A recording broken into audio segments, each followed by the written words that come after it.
बिस्मिल्लाहिर्रहमानिर्रहीम। अस्सलाम वालेकुम स्टूडेंट्स। इस लेक्चर में हम इलेक्ट्रिकल और ऑप्टिकल प्रॉपर्टीज ऑफ मटीरियल्स के हवाले से पढ़ेंगे।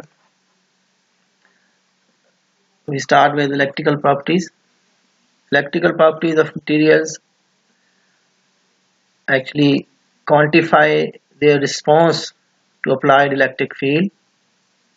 When you apply electric field to a material, how it responds, whether it conducts or not, this gives us electrical character of this particular material.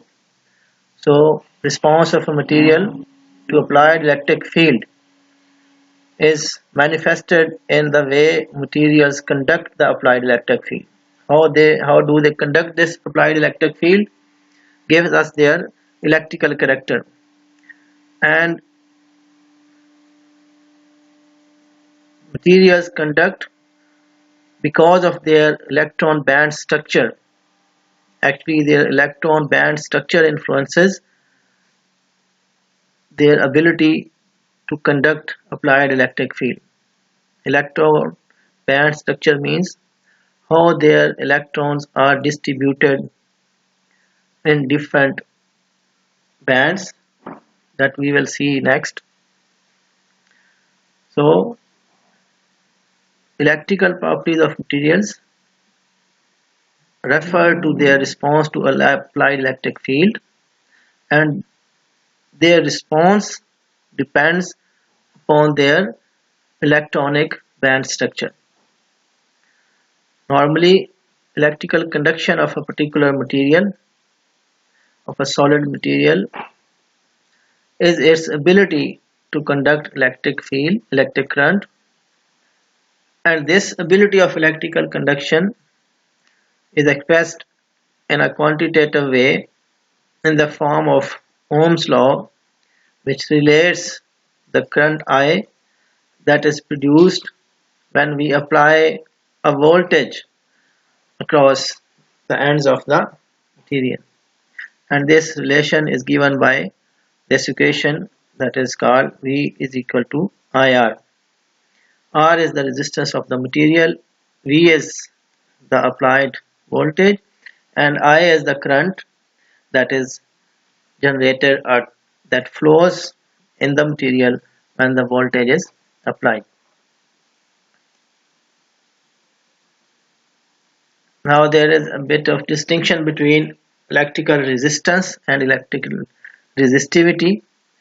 Electrical resistance is between any 2 points of a conductor, and it is determined by applying potential difference between these 2 points and measuring the respective current that results or passes through the medium or the conductor.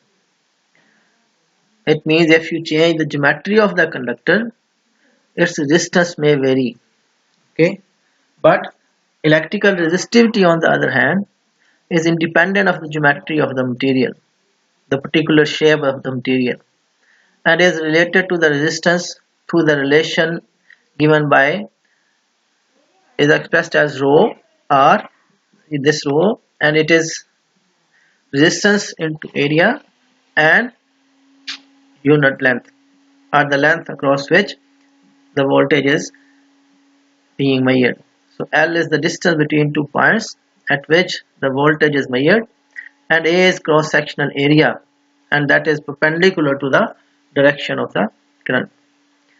So electrical resistivity refers to the electric field at a particular point of a conductor and the respective current density at that point. Electrical conductivity is reciprocal of resistivity. It's simply the inverse relation. The higher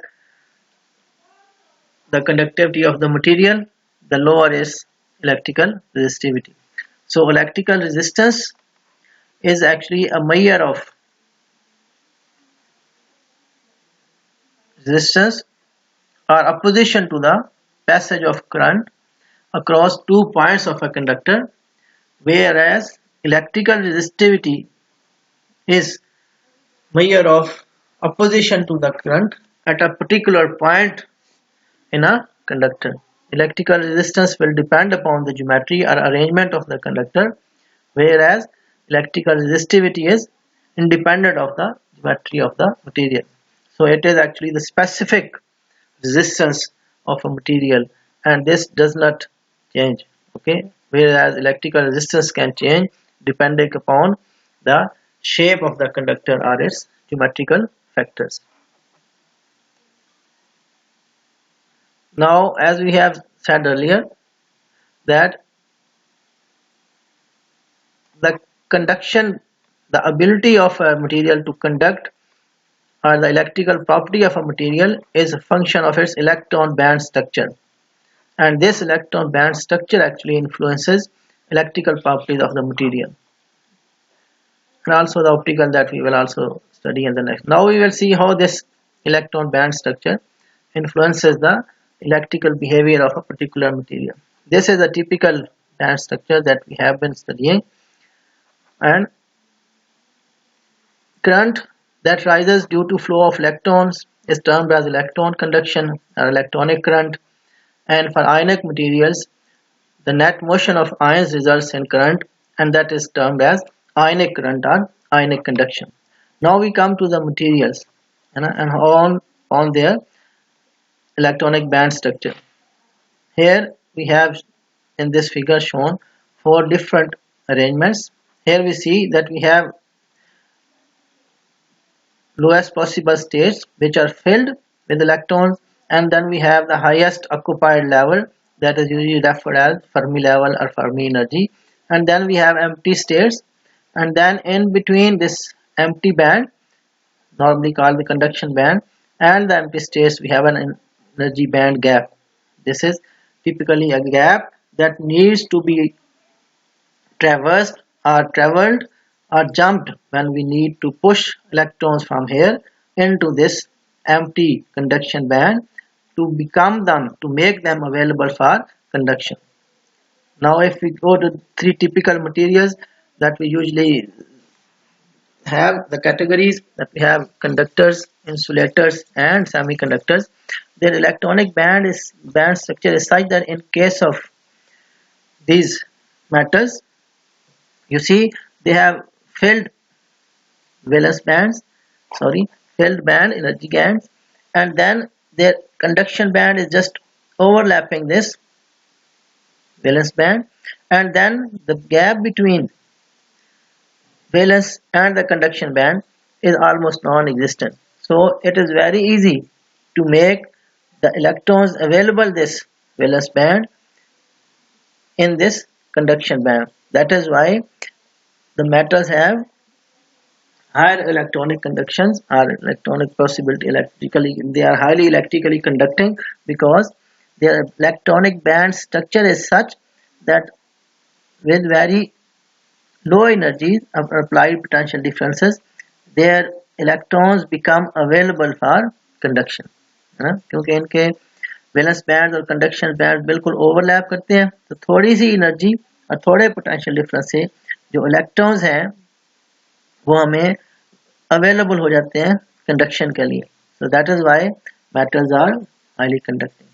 Now on the other hand, if we go to the insulators, they have filled valence bands and they have empty conduction band at normal temperatures, but then if you need to get these valence band electrons available in conduction band for conduction of current, you have to travel this band gap, and this is a big band gap. So that's why normally these materials are called insulators at standard conditions. We do not have electrons available for conduction, so you have to apply a lot of energy in the form of applied potential difference to make these valence band electrons become available in the conduction band. That is why these materials are insulators. So in case of semiconductors or semiconductors, the valence band and the conduction band are separated by an energy gap, but it is more than the conductors but less and very less than the insulators. So here a very small amount of external energy in the form of potential difference can get us electrons from valence band to the conduction bands. Okay, and this band gap of course depends upon the material. So electrical conductivity is dependent upon the number of available electrons to participate in the conduction process. How many electrons are available in this conduction band to conduct the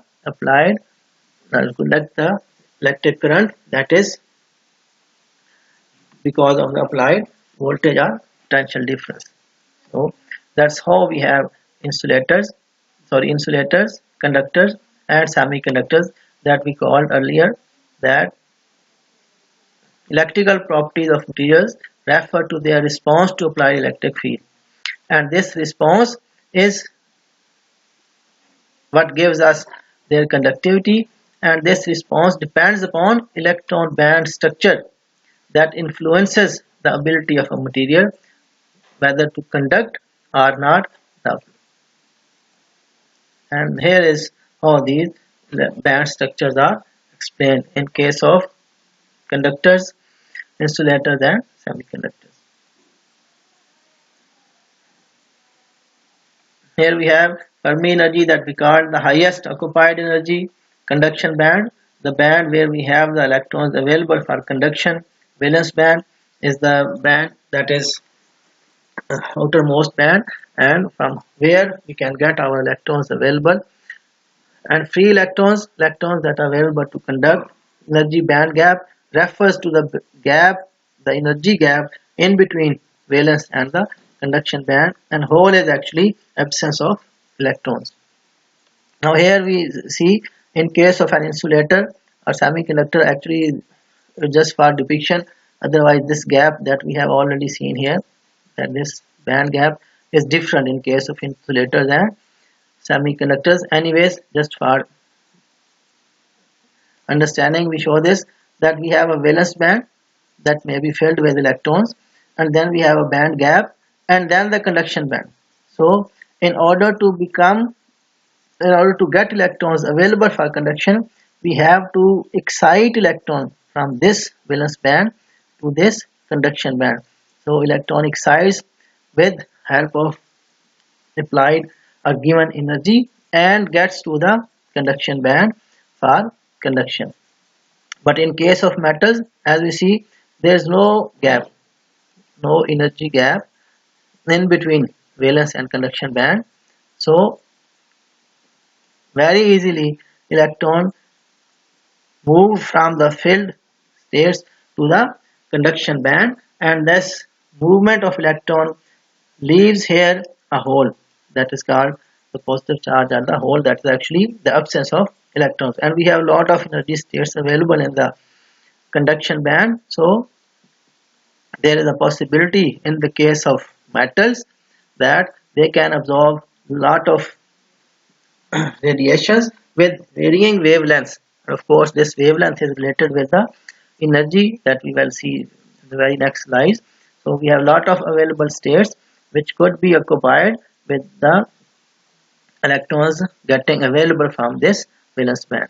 So this is the phenomenon which gives us explanation about electrical behavior of insulators and semiconductors, and conductors are metals.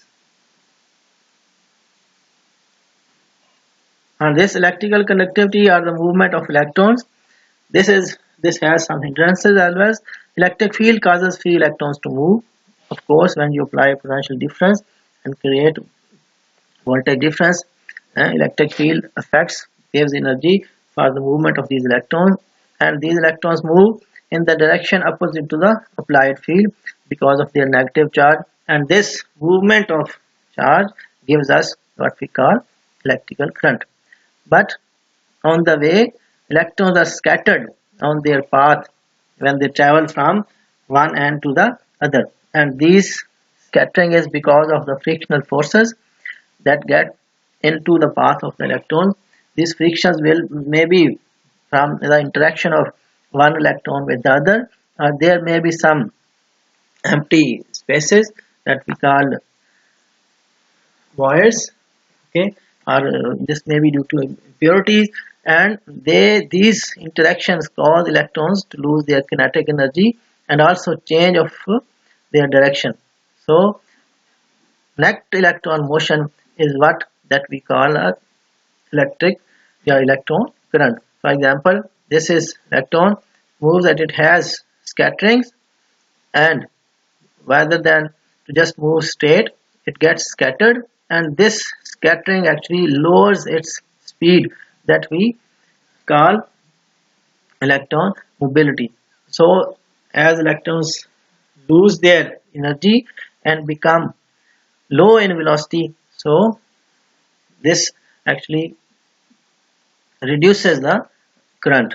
So drift velocity is actually the mobility and multiplied by the applied electric field, and this gives us velocity of the uh, velocity of electrons with which they move. And conductivity is actually a multiple of n.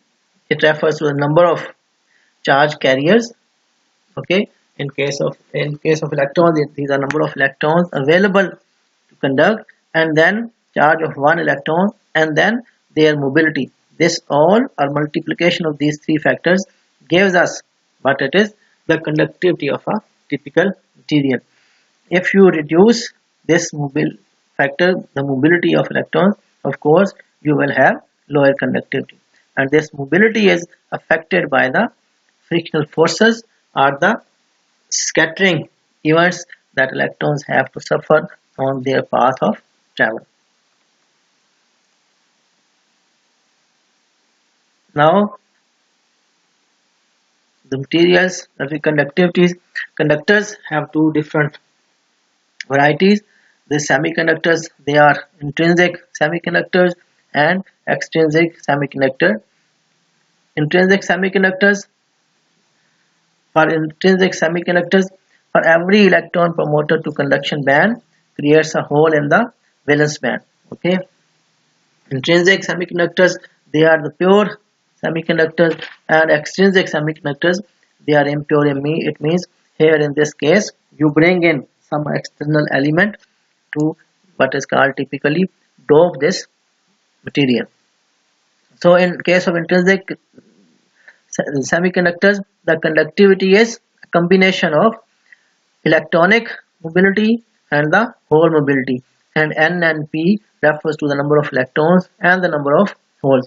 As we know that every electron promoted into the conduction band generates us a hole in the valence bands. So in case of intrinsic semiconductors, number of electrons and holes are equivalent, because the more the number of electrons move to the conduction band, the more holes are generated in the valence band. So their number is equal, and we can call this intrinsic conductivity as a sum of number of charge carriers. Electronic charge, of course this charge is similar. Quantitatively this charge is same whether it is electron or hole, and then the sum of mobility of electronic charge electrons and the mobility of the holes, and this gives us total conductivity for this intrinsic semiconductor. If we go to extrinsic semiconductor, here again this intrinsic semiconductor is further divided into two types, that is N type and P type. In N type extrinsic semiconductor you have more of electrons, and in P type you have more of holes that are available for conduction. Again their conductivity is the number of charge carriers and their mobility, either it is electrons or holes. For N type, of course, you have more of electrons, and for P type you have more of holes. So dominant or majority charge carriers here is hole and here is electrons, and this depends upon the dopant that you bring in to dope or this semiconductor. In case you have a dopant that has more of, for example, this, and it is silicon is doped with phosphorus. Silicon has 4 electrons in the valence shell. phosphorus have 5, so 4 and 4 they combine and give you an octet completed, but then one electron is available per combination as an extra, whereas in case of silicon, okay, combined with boron, here we have 3 electrons in the valence, okay, valence shell, here we have 4, so there is one deficiency of electron or absence of electron, that is called hole.